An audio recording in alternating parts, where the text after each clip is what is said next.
Miss World talent grand finale event శిల్పకళా వేదికగా ముగిసింది.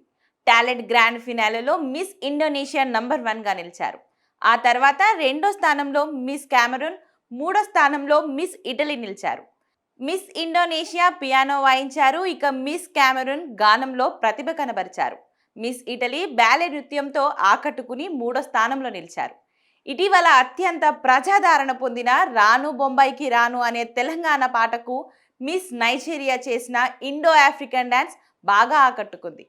ఇక ఫ్లోర్ డాన్స్ ద్వారా టోనియా కంటెస్టెంట్ ప్రేక్షకులను ఆకట్టుకుంది.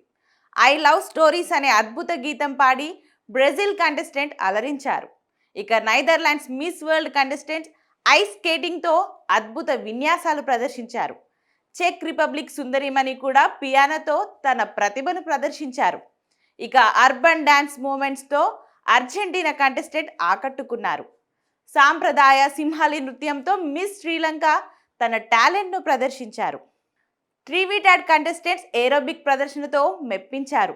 అందరికంటే భిన్నంగా తన టాలెంట్తో మెప్పించారు వేల్స్ కంటెస్టెంట్. అత్యవసరమైన సమయాల్లో రోగులను కాపాడే సిపిఆర్ ఎలా చేయాలో వినయంగా ప్రదర్శించారు.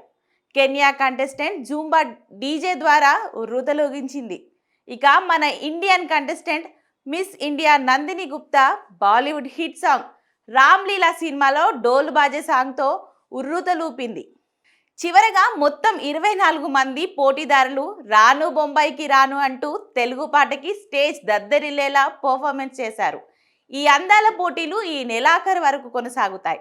వివిధ రంగాల్లో ప్రతిభను చూపించిన అందగత్తెలను ఎంపిక చేసి చివరగా వారిలో ఒక్కరిని మిస్ వరల్డ్గా ప్రకటిస్తారు.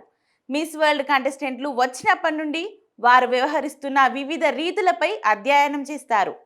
అదేవిధంగా వారు సమాజానికి ఏ విధంగా సహకరిస్తున్నారు, ఇప్పటి వరకు వారు సమాజానికి ఏ మేరకు ప్రయోజనం కల్పించారని అంశాలను కూడా ప్రధాన ప్రాతిపదికగా తీసుకుంటారు.